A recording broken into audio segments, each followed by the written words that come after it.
신장은 조용히 무너지는 장기다. 혹시 이런 이야기를 들어보신 적 있으십니까?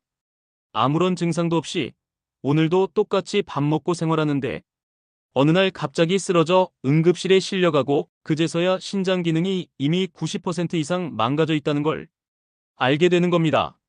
무섭지 않습니까? 더 무서운 건 이 신장병이 단순히 신장만 망가뜨리는 게 아니라 심장까지 무너뜨린다는 사실입니다. 심장마비, 뇌졸중, 돌연사. 우리가 갑자기 죽는다고 말하는 대부분의 상황 뒤에는 이 신장병이 숨어 있을 수도 있습니다. 조용한 살인자, 신장병과 그것이 심장 건강과 어떻게 직결되는지, 그리고 여러분의 밥상 위에 있는 단 한 숟가락이 어떻게 신장과 심장을 동시에 공격하고 있는지 구체적으로 알려드리겠습니다. 신장이 하는 일, 단순한 콩팥이 아니다. 많은 분들이 신장을 그냥 소변 만드는 기관이라고만 생각합니다. 하지만 이건 너무 단순한 이해입니다.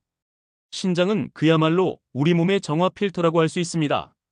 신장이 하는 일은 크게 5가지입니다. 체내 균형을 맞추어 우리 몸속 염분과 수분을 조절합니다.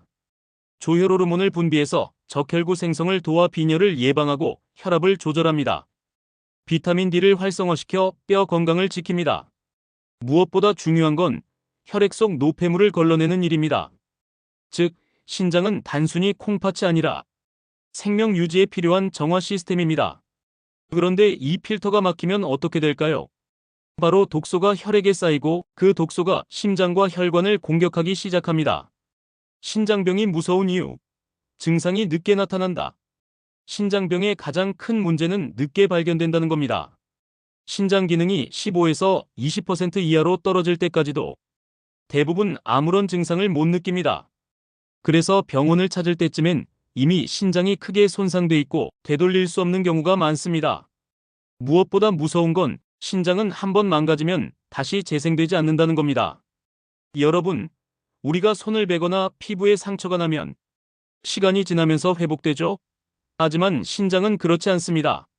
한번 손상되면 그대로 끝입니다. 그래서 더더욱 조용한 살인자라고 불리는 겁니다. 잘못된 식습관, 우리 밥상이 문제다. 여러분, 사실 우리의 밥상이 문제입니다.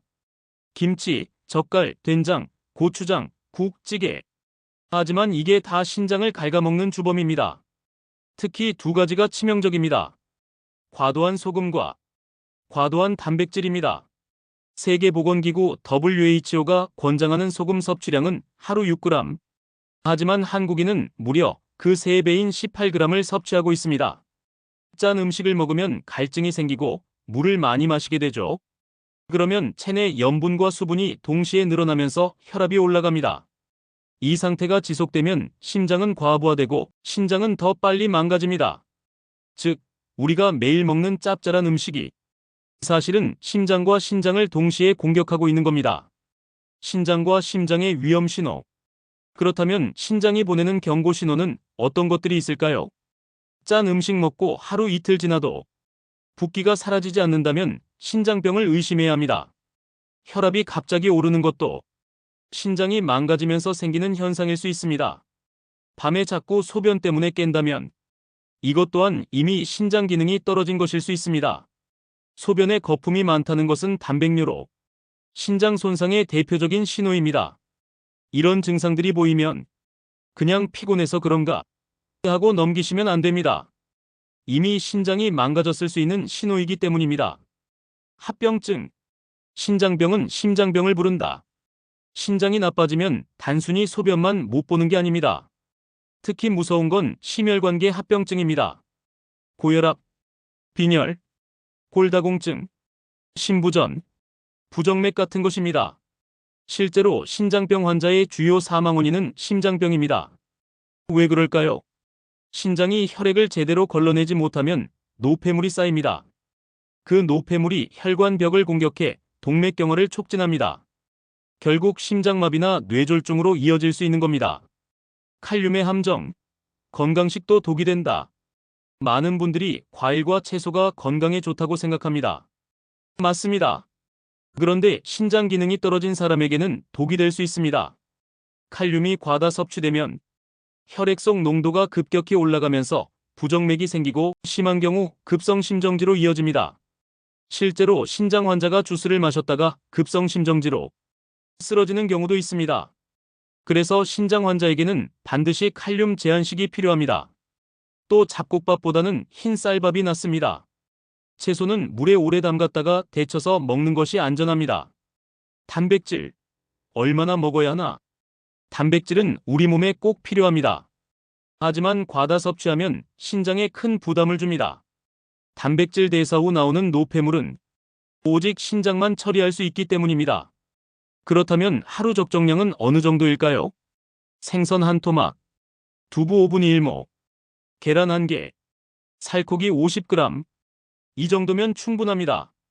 특히 고기를 먹을 때는 기름진 부위보다 살코기 위주로 드시는 게 좋습니다. 신장 건강 지키는 생활 습관.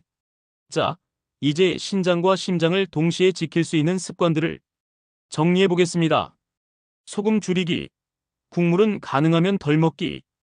김치, 젓갈 줄이기. 소량만 섭취. 조미료 대신 마늘, 생강, 후추 활용. 정기검진 필수. 소변검사, 혈액검사로 조기 발견. 적정 체중 유지. 비만은 고혈압 당뇨를 부르고 결국 신장을 망가뜨림. 수분 섭취 조절. 너무 많거나 너무 적지 않게. 혈압 혈당 관리. 고혈압 당뇨는 신장병의 대표 원인. 이 7가지만 지켜도 여러분의 신장은 충분히 오래 버텨줄 수 있습니다. 결론. 신장은 조용하지만 치명적이다. 신장은 아프다고 소리치지 않습니다. 그저 조용히, 그러나 치명적으로 무너집니다. 하지만 우리가 조금만 신경 쓰면 충분히 지킬 수 있습니다. 짠 음식 줄이고, 단백질은 적당히, 칼륨은 상황에 따라 조절하고 정기적으로 검진을 받는 것. 이 4가지만 실천해도 평생 건강한 신장과 심장을 지킬 수 있습니다. 오늘 제가 드린 말씀이 여러분의 건강한 선택으로 이어지길 진심으로 바랍니다.